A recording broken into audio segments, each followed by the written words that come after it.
In this video, I will show you how to get started with Netlify, which is one of the most powerful platforms for hosting modern web projects. Whether you are a seasoned developer or just starting your coding journey, Netlify makes it incredibly easy to deploy your websites in just a few minutes. The process begins with a simple visit to their official website. Open your preferred web browser and type netlify.com into the address bar. Once the page loads, you will see a clean interface showcasing their features.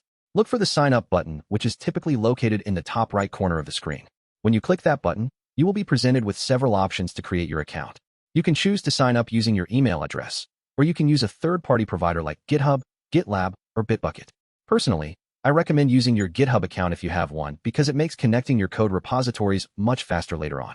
Follow the on-screen prompts to authorize your account and verify your email address if necessary. After you complete these steps, you will be taken directly to your new dashboard where you can start deploying your first project. It is really that simple to get your foot in the door with high-performance hosting. In future videos, we can explore how to link your actual code and set up continuous deployment so your site updates every time you push a change. Thank you for watching this introduction, and I hope this helps you kickstart your next web project. See you in the next video.